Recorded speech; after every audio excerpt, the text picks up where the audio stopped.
เฮอริเคนเป็นชื่อของลมที่เกิดขึ้นบนมหาสมุทรแปซิฟิกมีหลายชื่อขึ้นกับความเร็วของลมเช่นพายุ depression หรือพายุโซนร้อน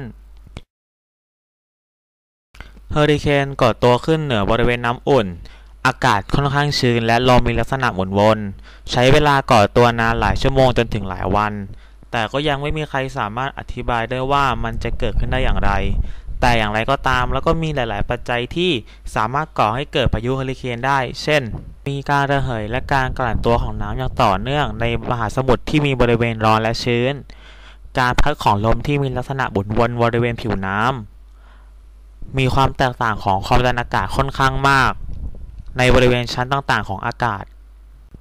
ลมที่พัดและมีลักษณะไหลวนเมื่อพัดผ่านไอร้อนของน้ำทะเลมันจะทำให้ไอร้อนตัวลอยสูงขึ้นเสริมกับอากาศร้อนข้างบนทำให้การไหลวนของลมมีความเร็วเพิ่มขึ้นขณะเดียวกันลมที่มีกำลังแรงแล้วจะช่วยพัดไอร้อนจากศูนย์กลางของพายุออกไปทำให้ไอร้อนจากข้างล่างไหลเข้ามาเสริมต่อเนื่องเป็นวัฏจักรตลอดและสุดท้ายก็ก่อตัวขึ้นเป็นเฮอริเคนส่วนประกอบของเฮอริเคนสามารถแบ่งได้เป็น3ส่วนก็คือ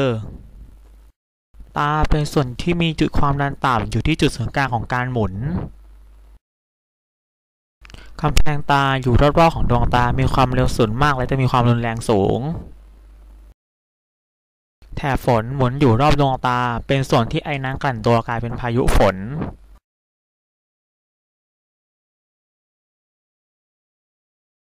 เฮอริเคนมีหลายขนาดบางลูกก็มีขนาดเล็กทิ้งพายุฝนไว้เป็นช่วงสั้นแต่บางลูกก็มีขนาดใหญ่มากเกิดฝนในบริเวณหลายพันกิโลเมตร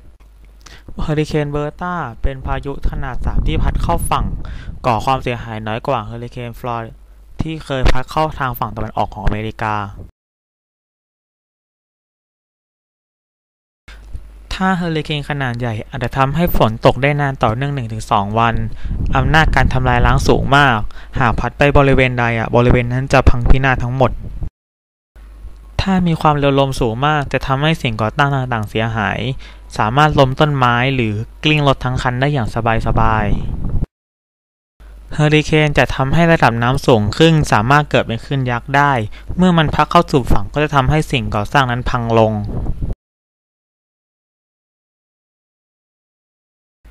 จะเห็นได้ว่ายิ่งเฮอริเคนระดับ3 4 หรือ5จะทำให้เกิดความเสียหายอย่างรุนแรงมากทำให้สูญเสียชีวิตและทรัพย์สินอย่างมากมาย